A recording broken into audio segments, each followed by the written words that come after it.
what types of gray literature are there? So here's a bunch, but there's many, many more. But you can think of dissertations, for example. That's not peer-reviewed literature. Clinical trials.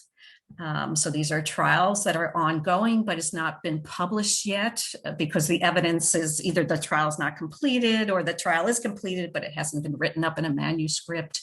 And so on. So there's many kinds of types of gray literature. Okay, so where to search for the gray literature? Well, first of all, you do have some databases that have gray literature. Web of Science is an example. They have a lot of meeting abstracts. So the conferences, you'll find those abstracts or some of them in there. You can think of ERIC, an education database that has a lot of gray literature from US government education organizations, state agencies, nonprofit organizations. So you find a lot of gray literature in ERIC.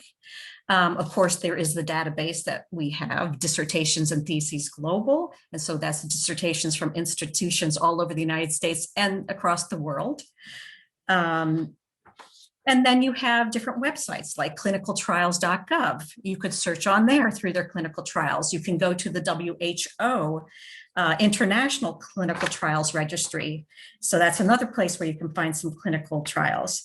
And then there's preprint servers that have articles that are in their preprint stage. They have not been peer-reviewed yet and published in a peer-reviewed journal. And so there's a variety of preprint servers. Some of them are bioRxiv, medRxiv, Open Science Framework, preprints, etc. And so you're probably thinking, oh my gosh, there's so many different places to go. Yes, so you may, it's great if they're in databases, if they're indexed, then that's great. You know, they're all pulled together into these indexes. And so you can find them through some of those, but you're going to be doing some web searching and you may know of certain websites. Like, yes, I want to look at the clinical trials. My topic happens to be a medical topic and there may be some trials on this. So I do want to go directly there. But other things you're not really sure where to look. And so that's where a search engine comes into play.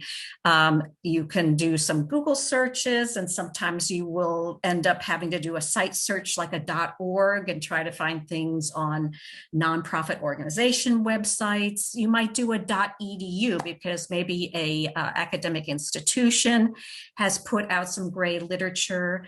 You might do a Google Scholar search. Google Scholar will find your peer-reviewed literature, but it also finds a lot of meeting abstracts. And of course, you may know about professional organizations. So let's say this is in a topic field that you know the professional society that might put on conferences that deals with this particular topic.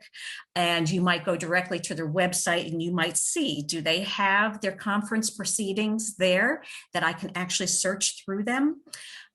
So there's going to be a lot of different places, and that's where you're going to find that depending on the time that you have, that you're going to have to rein that in and decide what's the best use of that time to search the gray literature.